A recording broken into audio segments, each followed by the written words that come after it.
Hello students of class 8th, welcome to Classroom TV. Coming to our session, in our today's class we are going to start our next chapter, which we are going to go with the introduction and its concept. And before that, in our previous class we have done with the chapter combustion, fuels and flame, and next comes our today's chapter. The other one you are going to learn in your syllabus is chemical effects of electric current, which is also as given as electrical conductivity of liquids. So for CBSE children, you know as it's a chemical effects of electric current and electrical conductivity of liquids. So to start with the class, let's go with some concept behind it, and we'll go for introduction, and we are going to learn like what are these electrical conductors in our today's class. So to start with the class, so first is the question like generally which you know it or which you have heard. It's nothing but like whenever in generally newspapers will find like, and you will be hearing it like farmers getting electric shocks while they were starting water pumps of the wells, especially because of contact made with switches or the starters with wet hands. Isn't it? Have you heard it like this, children? Yes. So mostly you might have come across this news, like when the farmers, as you know, like definitely when they do farming, definitely they need to use water. So when they are using this, when they are trying to pour water, they get use of motor pumps. That's nothing but the word which we say it as water pump. So when these water pumps, whatever they are using it to pump the water at the higher levels or wherever as per the requirement, definitely it uses electricity. So without the use of electricity, you know, like water pumps doesn't usually work. So in such cases, like when farmers, when they start owning the switch with wet hands. What do you mean by wet hands here? Like where the hands which are been moistured or they have been filled with when they are get in touch with water, so we say it as wet hands. So when they try to on it, the switch, they feel the electrical shock. So why do when the farmers, when they were owning the switch, why do they feel as electric shock? So that was one instant which we come across. And the other instant is, you know, the reason behind getting electrical shock while working with wet hands. So generally, like even our elders, your parents, generally say you children also like to be away from electrical equipments or electrical appliances, suppose if you are wet or if it has been associated with water. So generally why the whatever the equipments whichever are running with the electrical appliances gets into touch with electrical shock when the persons are working with it. So what would be the reason behind it, like the persons when they get experience with this electrical shock, like in what sort of cases, what is responsible or which makes this shock or the cause to happen. So to answer some sort of questions, because as we go to a chapter, first we are going with some instances and situations where electricity, as you know, like in your earlier classes, as we learned metals and non-metals chapter, and we said like metals are good conductors of heat and electricity.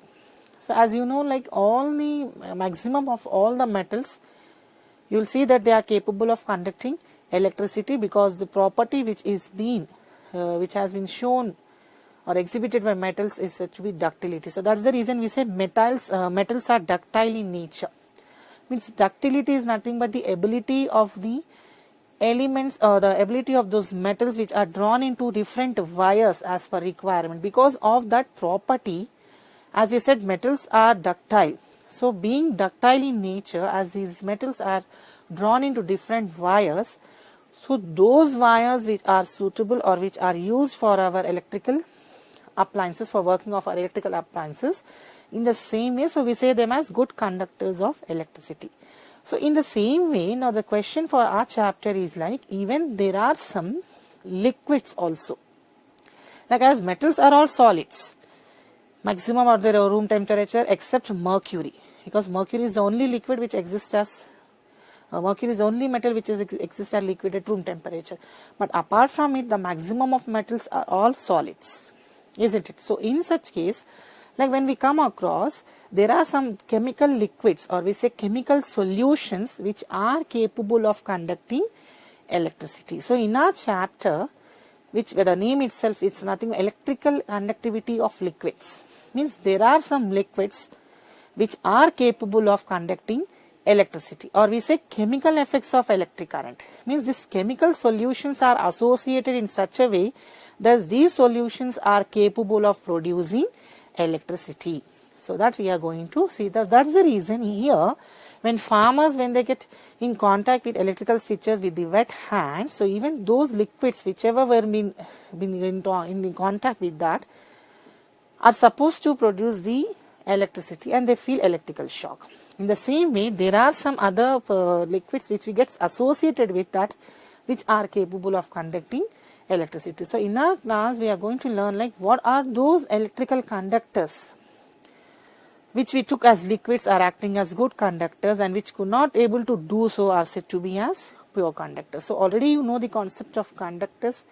Conductors are those materials, means in the sense here electrical conductors, electric conductors. So electric conductors are those conductors or those materials or substances which allow electric current to pass through them. So those are said to be as electric conductors. So there are electric conductors which exist in solid form and as well as in liquid. So we are going to go with only the in our chapter as per syllabus, only the liquids which we are going to consider here.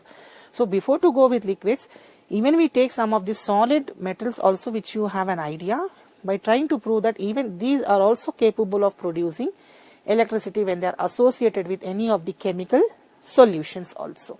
Yes. So you know electrical heater which we use it during, especially during our winter season and rainy, definitely we prefer to take bath with hot water instead of going with cold water. So definitely we need nowadays actually even these electrical heaters are replaced with geysers and all, as you know it. But as per time, actually even there are some existing electric heaters which you can see it, which are mostly used.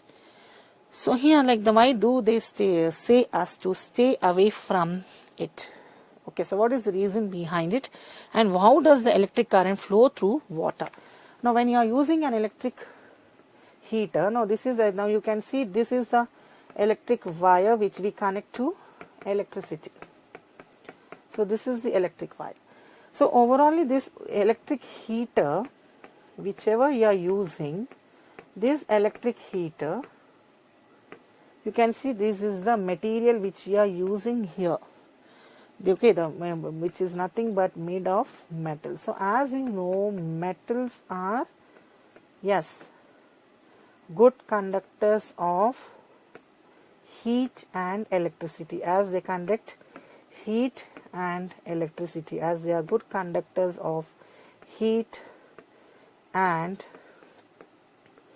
electricity,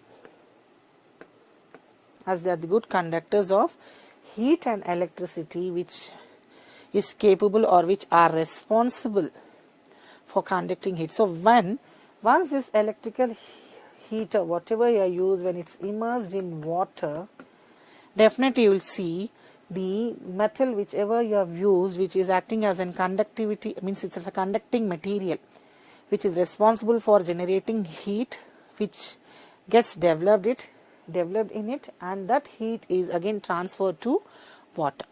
So here definitely we need the metal, the metal conductors, because as metal conductors are those good conductors of heat and electricity, which we already know the property existed in metals, found to be in metals. So those existing properties or those metals whichever are found to be with when they are immersed in water, so basically you will see those metal carry, means overall the charge or heat developed across its metal gets transferred to water and water gets heated up. So here that is the reason here also a question which like generally like which allows or how does this electric current flows through the water, when basically this kind of electrical conductors which you are using it, where electricity pass through them and makes the substances to allow heat and electricity. So here those are the appliances. So here, because of this, so we need to be away from it, and we should be safe, and we should handle it very safely and try to be away from it, and without touching with, and we should see that we are not being contact with it, any of the what we say liquids like wet hands, like using with water, it's a water associated one, or even the other liquids which we come in contact with it, also you should be very careful. So in such sort of case, so we are trying to find like what are the materials which are responsible or capable of conducting electricity, as we say them as electrical conductors, and those electrical conductors which we consider as liquids, those we are going to learn in our lesson of your chapter. Yes. So next comes like, before to start our chapter, first we should know like some of the materials we are going to test. Whichever materials which allows the electric current to pass through it are said to be as conductors. So we'll find we are going to take an experimental setup and evidence where we'll take different types of materials, and we'll try to confirm like whether these materials are capable of conducting electricity, or they are electrical conductors, or they are poor conductors. Yes. So here you need to take a torch bulb or an LED light. So as you can see here, we are going to take, what are the materials which we are going to take here? You are going to take a bulb. You can see here a torch bulb.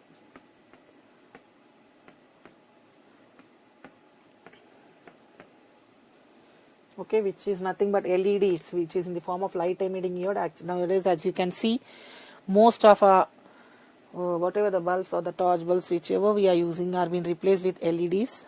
So as you know, the full form of LED, light emitting diode, which you are using as a source here, which you are trying to find out which of the material, whichever you are going to use it, when you are using this material, as it is really makes the bulb to glow, or in which cases which material if you use it doesn't glows, we are finding it. The next you are going to use a cell. You can see it, you are using a dry cell. So you already know like a cell is also a form of energy. Like you can say like whatever the energy which is stored in cell is nothing but its chemical energy. So where a chemical energy is converted to electrical energy. So it is a one form where you can able to see how the transformation of energy takes place, where from one form of energy to other form of energy transformation which you see. So basically a dry cell which contains a chemical, which is a chemical powder which contains in it, it's a form of chemical energy, and this chemical energy gets transformed into electrical energy, gets converted. So in this way you are able to see the conversion of energy. That is as per our law of conservation of energy also. As we say, like energy is neither created or destroyed, which you are going to get in your higher classes. So during which only the energy can be transformed from one form to another. So in this case also, the cell whichever contains the chemical energy is transformed from what we say like it gets chemical energy gets transformed into electrical energy, because here you are trying to glow the bulb. Then a wooden sheet, you can see you have taken an wooden sheet here. So why you are using wooden sheet, children, here? Because as you know, wood is a bad conductor of electricity. So in some cases, if any chances of any electrical shock which can take place or which happen can be avoided when you are using a wooden sheet which is acting as an insulator, or which we also say as a bad conductor of electricity. Then as you know, then two drawing pins. Can you see here? These are the two drawing pins which we are using here.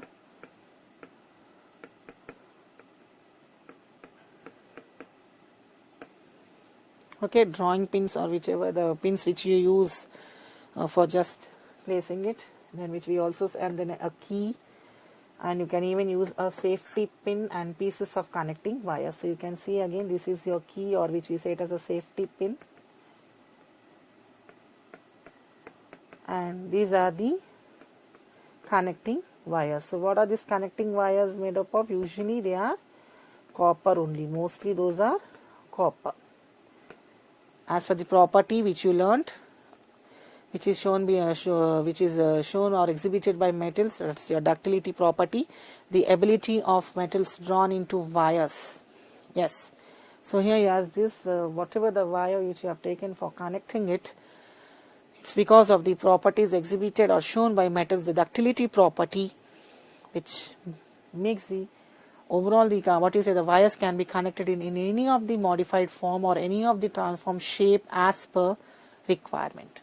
Yes, so this is how we are using the connecting wires. It's a wooden sheet and the entire experimental sector. So this is the way how we need to first connect it. So you can see your cell is connected, the one end of the cell is connected to one part of the pin, and the other part of the pin is in turn connected to bulb or the torch bulb which you are using. The other end it's again in turn connected to this. So you can overall you can see the experimental setup, and these pins are in turn they are fixed and inserted into a wooden sheet which you are using it to see that it's if any of the chances of getting electrical shock can also be avoided if you are using it. So here this is the setup which you need to do as it's shown. So next see, so during which now you need to place the key on the drawing pin as shown. You can see how the drawing pin which is placed on the wooden sheet, and the bulb begins to glow as soon as the key touches the drawing pin. So you can see here the two pins which we have used here, these two pins which are mostly made of metals, okay, they get touches with the pin which we are using. Even this is also the pin which we have used here, okay, even this is also a metal. So you will see that as soon as when these in turn these AL pins, when they are in turn connected to this safety pin which you have used it here, you will see the bulb starts glowing. Okay, the bulb starts glowing. So when the bulb starts glowing, when the pins whichever you have used, when they are in turn connected to the safety pin which you have used here.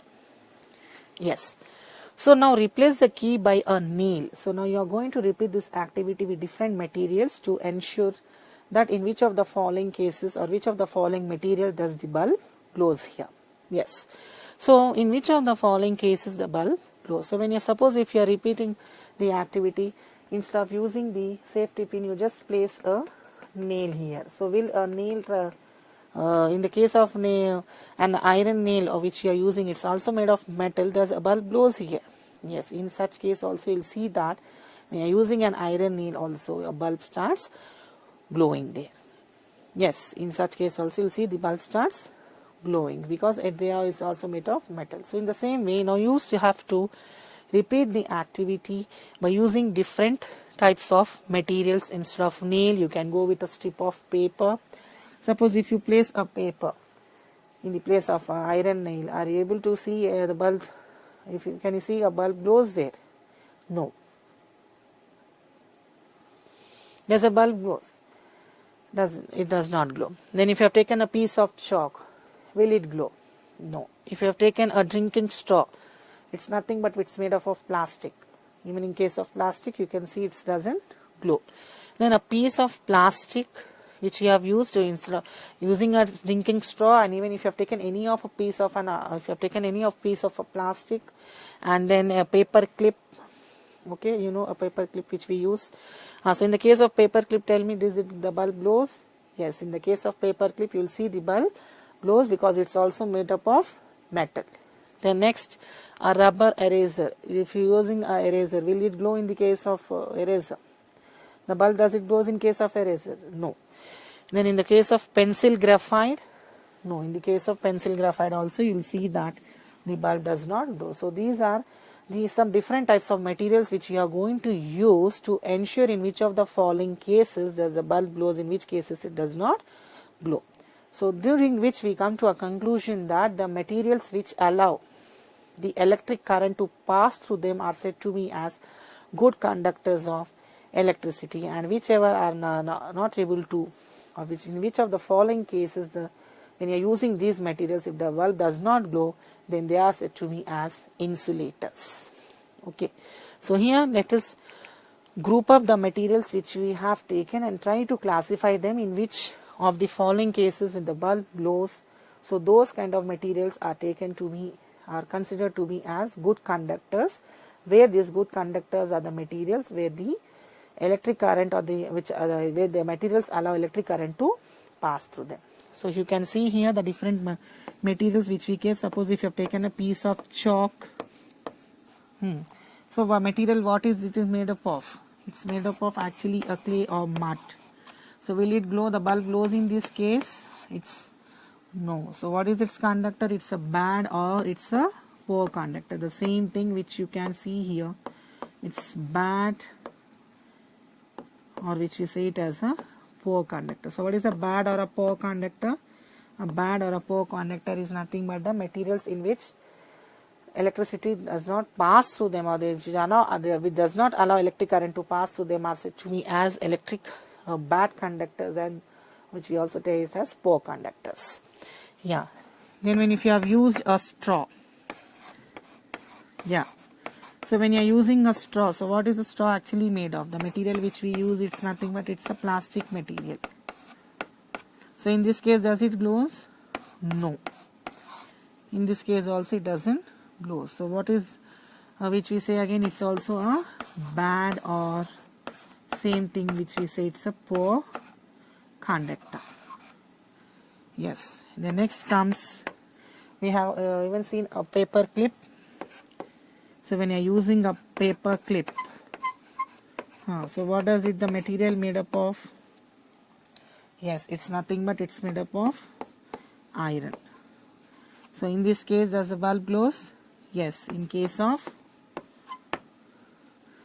what you say, when you have replaced the material and you are using the material as paper clip, which is made up of iron material, as iron being metal, you will see the bulb starts glowing, and it's a good conductor, and it's a good conductor of electricity. So even paper clip which you have used, which is made of iron, is also a good conductor of electricity.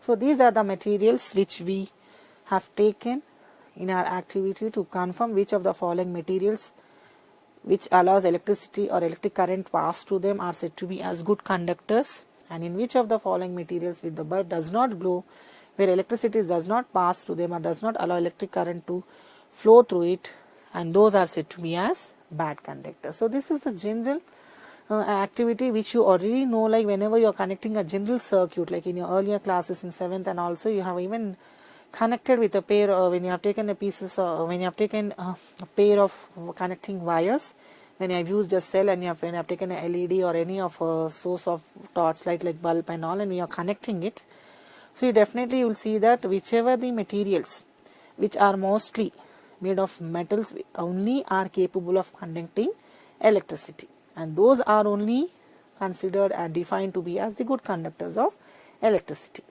isn't it? And the bad conductors are also said to poor conductors, which we are saying it as actually they are also called as insulators. So let's classify that, and then let's go into a chapter also. So we already done it. So you can also see the definition which we define in the above activity. We observe that some materials allow electric current to pass through them, and we call those the materials whichever are allowing the electricity or current to pass through them are called as good conductors of electricity. They are said to be, and they are defined as good conductors of electricity. Yes. The next, the most important point which we come across here, like take care that whenever the bulb glows, it should not be kept in on position for longer time.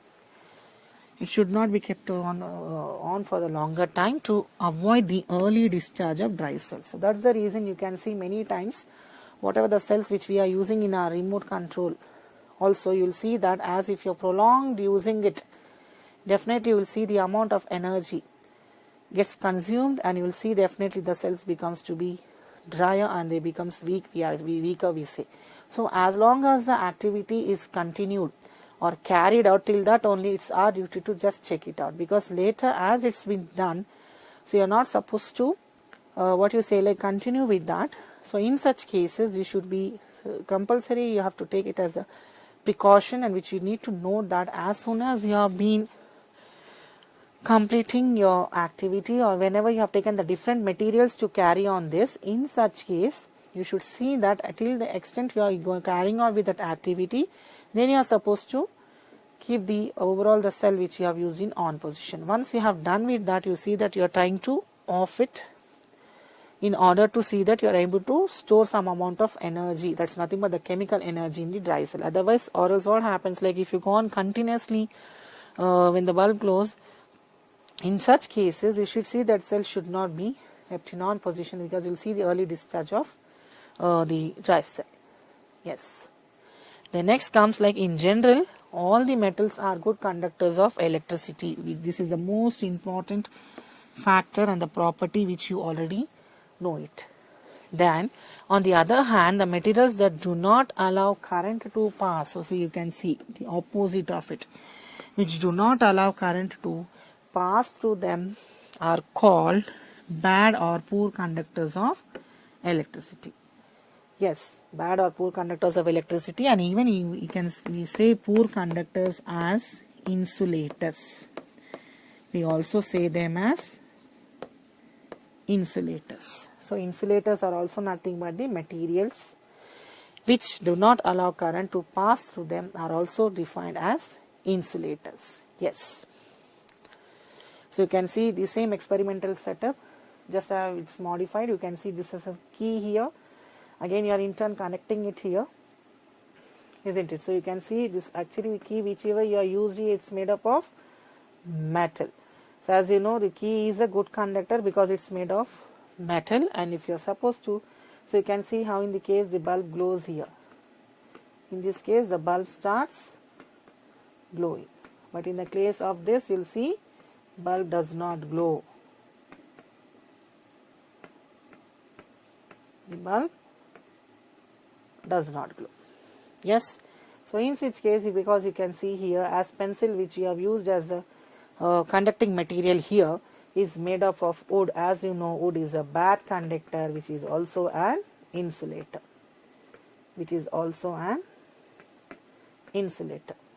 Yes. So in such case also, so it's very clearly you can see this is a general circuit actually which you are very much familiar in your earlier classes. So during which you can see when you are connecting a general circuit, and when you are using a key, if you are connecting with a key which is made of metal, like in our previous activity which you have seen the different materials which you have taken. In some of the following cases you have seen how the bulb starts glowing.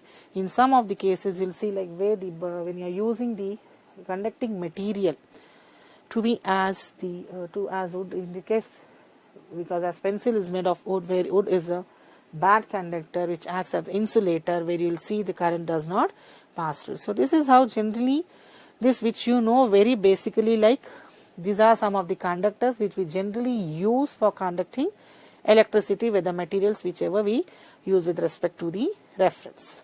Then next comes actually to our when you come to our chapter where we are going to learn about mostly called as electric conductivity. So what is electric conductivity here? So the word itself you have understood it. Actually when we has classified the different materials as electric conductors. So during the different electric conductors which you have taken, in the different electric conductors, so you already have come across the different properties. But here electric conductivity is such a special property, which is such a special property which you are going to see of any given material. We can say that a material has good electrical conductivity, which if it allows electric current to pass through it easily. So here the conductivity means when we say there are some different existing in conductors and insulators, during the different conductors and insulators whichever you are using it in such sort of using materials which we come across general but some uses. In those general uses whichever you take, the conductivity of property of the materials which you are going to consider it will surely give you a property of the material, whichever material you take. In such cases, if the electricity means if the property has good electrical conductivity, the capability or the capacity of conducting. So when you say electrical conductivity, here itself it lies that it's if it has capability or capacity of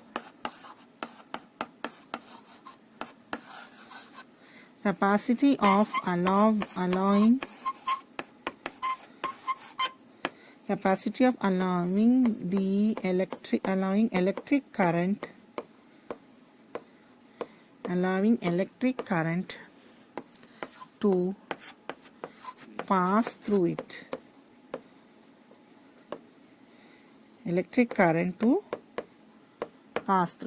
So in such cases, in this instant question of situations, wherever the materials whichever are capable or have the capability or capacity of conducting the electricity or electrical charges to those materials, so surely you will see these materials definitely allows the electricity to pass through it easily. So those kind of properties where these materials allow the electricity to pass through it are considered as electrical conductivity. Means it's a property which exactly defined it, like which sort of cases we are going to take this property. So here you can see an experimental setup. Now in this case, generally what is we have taken here, we have taken a general cell. So you know, like when you have taken a general cell contains two ends. A general, you know, whenever we take a cell or a battery, it consists of two ends. One is positive end,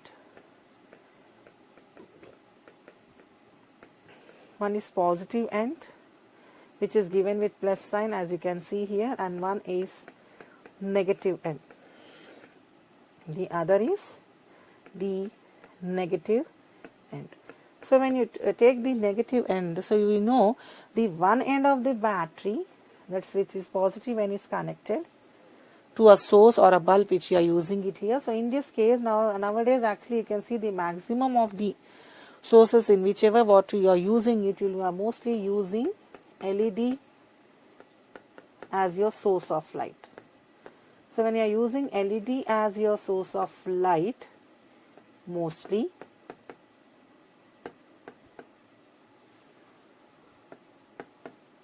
so where already you, as you know, as LED stands for very important objective bit also which you get mostly in your exams, children. It's nothing but LED stands for light emitting diode.